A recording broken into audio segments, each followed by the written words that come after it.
مصطفى شلبي تشكيلة جوز طول مرة ثانية. هنا استلام، حاولت لعب الكرة العالية، أول كرة وأول استلام للكرة من جانب محمد عواد. كرة اتعملت في هذه المرحلة والمساحة عاصمة مصر، وفي أيضا الدوري يلعب مع حرس الحدود لكن كمان لما تسجل مبكر الوضع بيختلف تماما في حراسة مرمى نادي الزمالك هو محمد عواد اللي كان ضمن الاختيارات أيضا في قائمة المنتخب المصري. شوف حارس المرمى ستيفنز، حارس عنده خبرات 33 امام نجوم الزمالك الحقيقه اللي سعوا الفتره الاخيره ل 3-1 وايضا منذ ايام فازوا 4-3 تحت 17. ايضا نتكلم على الزمالك باحد افضل فرق المباريات. انطلاقه امامنا هنا سيف الجزيري، الزمالك الخبره مسادين دايما بيلعبوا لمة تماس طويله ويفتتح اول اهدافه عن طريق زيزو. امامنا الكره العرضيه الخطير، خطوط امامنا، التحرك هنا من جانب مسادين، هجمه خطيره، لف الخطير امامنا. بص هو ده محور الكره اندري ارنستو ديونج النيوزيلندي، لكن شوف اول مره يكمل امامنا هنا فواز بوش. كره وحيده وحتى الان سيف الجزيري سيف يضغط، سيف الحاجات اللي بيجي فريق المميز زي ما قلنا الخمس. على طول الكره عرضيه حلوه، مصطفى شلبي مين مكمل دايما الى عمر جابر، مرة ثانية على طول فتوح. أسماء الموجودة في قائمة البدلاء لنادي الزمالك. أشلي كوبيدو عرضية خطيرة، يطلع على طول ويمسك أمامنا اللقطة اللي فاتت في واحدة من الكرات اللي فيها تهديد للمرمى لكن ليس على مستوى يعني رواجه الزمالك من قبل، وأورلاندو بايرتس وأيضا نادي تيتوس الخطير إلى ديونج. السقوط أمامنا هنا، حكم اللقاء أمامنا تانجي ميبيامي حاول امامنا هو اندري ديونج بيختبر الحكم، ولكن حكم اللقاء ادى استمرار للعب. سقوط كان في اللقطه اللي فاتت، وعلى طول الكره تحرك رائع من جانب زيزو، على طول التدخل فائز من هذه طبعا المباراه طبعا في ذهاب مصر اللقاءين، وايضا لعب لقاءات النادي كانت امام الاهلي وزد وامام اداء وما تطورش الطموح اللي عند الفريق طبعا النهارده في هذا نهضه الزمامره ضمن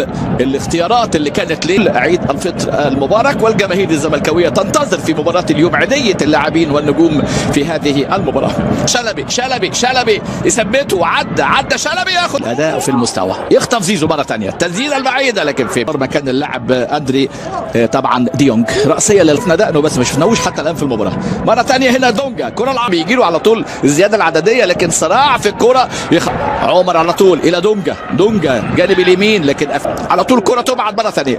الزمالك سجل 11 واستقبل 3، هو طبعا ثالث اقوى هجوم وثالث اقوى دفاع بعد نهضه بركان واتحاد الجزائر. عن طريق اللاعب اشلي كوبيدو، كرات العرضيه يطلع محمد، طبعا التجديد واستمراريه زيزو، وكذلك ايضا في مباراه الكره شبيهه خطير هنا ديونج لكن البلوك الزملكاوي المميز هنا بروح عاليه قوي. شحات برافو محمد شحات، حط ورجله فتحت فراحت بعيده عن المرمى.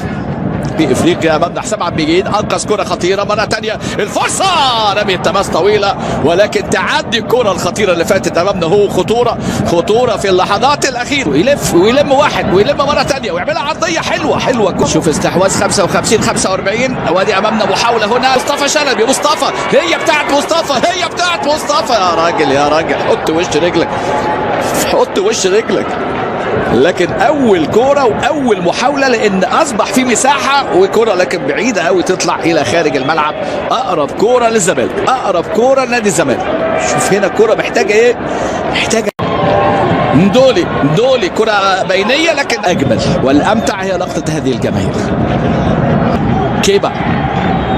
كوبيدو شيل على طول، لكن هم تكتيكيا منظمين ولكن فنيا مش عاليين، يعني كان جسمه بشكل خاطئ امامنا. وادي كره ملعوبه المره دي، كوبيدو يقول لي لا احنا موجودين امامنا، كره كوبيدو اللي تطلع الى خارج الملعب. حاول يخدع محمد عواد، كره العوده والارتداد كان بشكل مميز. ادي مسادين خطيره الكره يا حسام يا لعيب حسام عبد المجيد، 10/10 حسام، 10 على اخطر كره في اللقاء. مسادين دي لو عدت لاشلي كوبيدو كانت هتبقى قصه هدف في مرمى الزمالك امامنا. الونش لكن هنا على طول محمد شحات خد ثقته. شلبي طويله هنا، كره عاليه راسيه خلفيه، كره لعبنا امامنا اهو. شوف قد ايه دخلنا على شلبي شلبي قد يكون هو التبديل القادم. شلبي الشوط الثاني الركنيه هنا لهذا الفريق وضربه راسيه لك شحاته، محمد شحاته. كرة أمامية هنا، محاولة لسه الكرة تشوف في الملعب، لا حاول كان أنقذها محمد عواد، وكرة في الأمام يعني لحسن الحظ الكرة دي لو مشيت على فكرة كانت تبقى يعني فرصة كبيرة، لكن ترتطم في مين؟ ترتطم في أندري ديونج. كرة بص تحضير هنا، يعني الرقابة لازم تكون أقوى من كده. ضغط لاعبي الزبحث عن الأمجاد من خلال عزائم أبطال يلعبوا المباراة، يعني أداء شقوى محبي نادي الزمالك. كرة على الكعب حلوة لعمر جابر، عمر عرضية فرصة شفنا لما عمر ظهر وكان مكمل محمود جابر، لكن تطلع ركلة ركنية للزمالك. عمر جابر، لكن اول مره نشوف الرقبه يا ولد على التفاهم بالكعب حلو قوي يا زيزو لعمر جابر كابتن وقائد الزمالك. عمر عملها على القائم الاول. 7 كرات يعني مش على المرمى كمان، حاولت الوصول امامنا هنا والضغط امامنا هنا، ويلعب كره بالشمال حلوه وراسيه، ومصطفى شلبي امامنا. مش ممكن كره من زيزو لمصطفى شلبي مكانها الشباك، لكن يبدو مصطفى ما وصلش للكره، وصل لراس اللاعب المدافع، وفرصه كبيره بتضيع امامنا هنا. سيف الجزيري بينه بيحاول انه يعني يدير الامور يعني بالشكل اللي يكون في صالح نادي.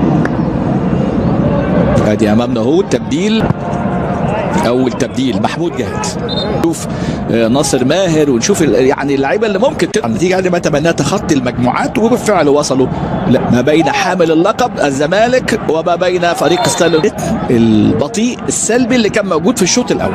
هي في كاس مصر طبعا في وقت قاتل. ادي زيزو جرب حظه، اول تسديده من احمد مصطفى زيزو في الدقيقه 69، هو دخلنا على الدقيقه 70 في ايد حارس المرمى، يعني واحده من الحاجات اللي احنا محرومين منها طوال المباراه. مع ديونج رقم 38، لكن ديونج العرضيه الراسيه الخطيره، لكن على طول المره دي ديونج امامنا هو اللي لعب الكره براسه، ولكن مرت الى خارج الملعب.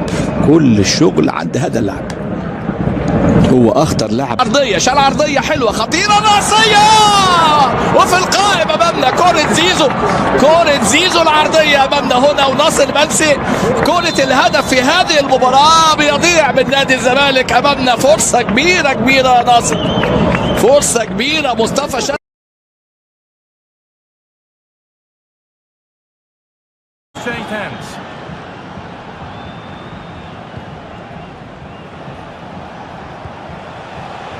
Foudy. Good ball in behind. He's in here. Another goal, and it's one that tightens their grip on this game. And off we go with another kick-off at 5-3 now. Hernandez. Played through nicely. But it's been given as offside, the timing just out. Well, Holmes has run well, and I thought he was in. Nicely weighted pass too, but he's offside by the narrowest of margins. Well, you can sense the frustration growing. They just can't get near the ball. Thierry Henry. Hernandez. Options available in the middle. Can he finish? And 2 becomes 3 as he completes his...